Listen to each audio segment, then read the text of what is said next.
I'm Ron Paul. I'm a congressman from Texas, serving in my 10th term. I am the champion of the Constitution.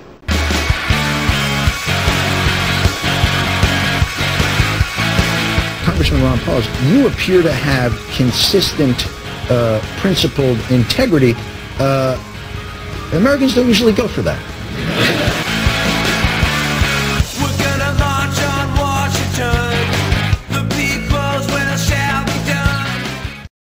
For generations, Lady Liberty welcomed immigrants who came here legally, followed the rules, and led productive lives. Today, illegal immigrants violate our borders and overwhelm our hospitals, schools, and social services. Ron Paul wants border security now. Physically secure the border. No amnesty, no welfare to illegal aliens. End birthright citizenship. No more student visas from terrorist nations. Standing up for the rule of law. Ron Paul for president. I'm Ron Paul, and I approve this message.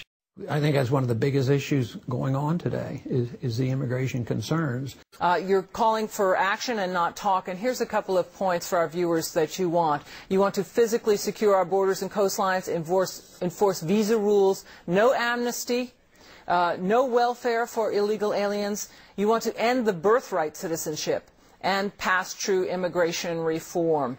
You want a 700-mile fence between our border and Mexico. Not really. There was an immigration bill that had a fence in it, but there was to attack amnesty. I don't like amnesty, so I voted for that bill to stop the amnesty. You voted to support that 700-mile fence along the border between the United States and Mexico, did you? I did. What about Canada? Is there a need for a similar fence along the border between the United States and Canada? No, because that bill, probably the fence, was my weakest reason for doing that. But for other reasons, to enforce the law was important.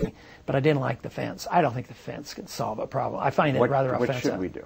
Get rid of the subsidies. You subsidize illegal immigration, you get more of it. If you subsidize something, you get more of it. And if you subsidize something, you get more of it. So we subsidize illegal immigration. We reward it by easy citizenship, either birthright or amnesty. But we force our states and our local communities to pay for the health care and pay for the education. Why wouldn't they bring their families? Get rid of welfare. Get rid of all the welfare benefits. Health care for... Absolutely. So if someone's illegal and they show up at the hospital and they're injured, the hospital should do what?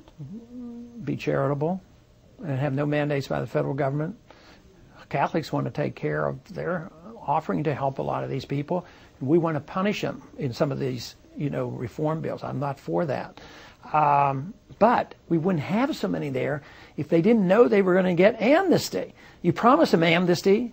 Promise them that with no sweat, you can get medical care and free education, automatic citizenship, food stamps, and Social Security. You're going to get more of it. But I want a free and healthy, thriving economy, and I think we could be much more generous with our immigration. We don't need illegal immigration. We don't need to reward people who get in front of the line. I want people. But the legal line should be more generous. I do. I really think we would be. I think it would be a non-issue. Because quite frankly, I think there's a lot of jobs here that go begging, and some of the workers come over here provide a great service, but I'd like to get it out of the area of illegality and providing a free service. Would true immigration reform include a guest worker program in your judgment? Well, those words are tricky because sometimes if you say for a guest worker program, all of a sudden they construe that now. The conventional wisdom is that there will be amnesty. We've always had workers come to this country, but they have to be legal. And we have to deal with the welfare state. We can't allow the illegal immigrants to qualify for Social Security after working here for 18 months. We just flat out can't afford it.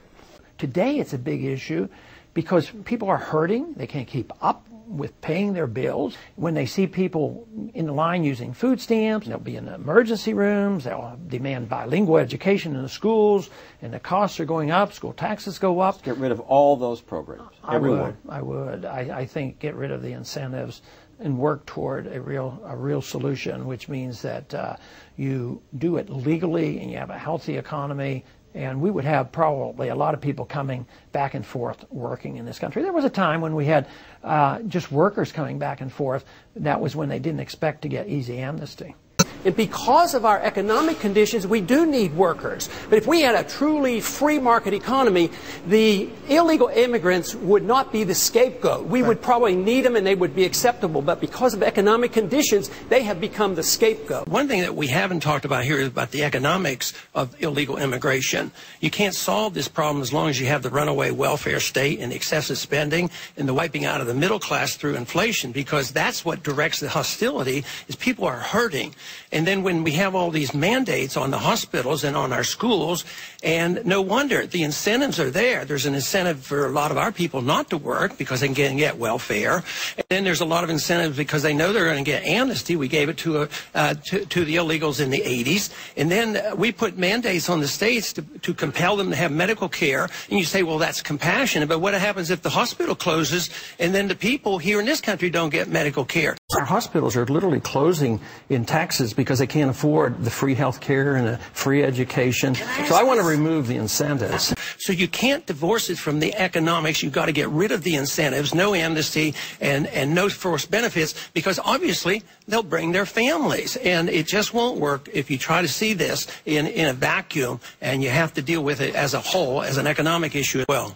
And you want to get rid of the birthright law that says that an illegal immigrant who gives birth in America, the child is a U.S. citizen. Yes, I think there's confusion on interpreting the 14th Amendment. It says that if you're under the jurisdiction of the United States, you have a right to citizenship if you're born here. It's a little bit confusing. If you step over the border and you're illegal, are you really under the jurisdiction? There's a question on that, and I want to clarify it. What about the millions who are here illegally already? Deport them? I don't think anybody could find them. I don't think anybody knows where they are. I don't think if you had a million-man army, nobody even knows how many there are. But if they come for welfare benefits and you know they're illegal, yes, deny them the benefits, and they commit a crime, send them home when you know they're there. Today, in many cities, you're not even allowed to ask them their immigrant status. You know, it might be on the form. Policemen told me, don't ask that question. They're told they can't ask that question to find out if they're illegal. And they've been breaking the law, they're arrested. But it's politically incorrect to ask a person their immigrant status, because that would say, well, if you're broken the law, maybe you ought to go home. I get a little bit worried when we talk about the tamper-proof ID for illegals or immigrants, because how do you do that? Anybody that is an immigrant or looks like an immigrant would have to have an ID, and then you can't discriminate, so everybody's going to have the ID. I think it's opening the door for the national ID, and we should be very, very careful about that. Unfortunately, our foreign policy has been designed to spend money and make our efforts protecting borders between North and South Korea and between Syria and Iraq, which I don't think we should be involved in. And besides, you know, some of our border guards are over in Iraq. I think they'd be better off on our borders, you know, protecting our borders, not in Iraq. So, yes, I think we have to deal with it. If we don't do it with carefully, yeah, we're going to lose some votes on it. But quite frankly, the law is the law, and we should enforce the law. Stand up and listen. A true patriot's mission. This war of attrition now. We'll keep on marching on.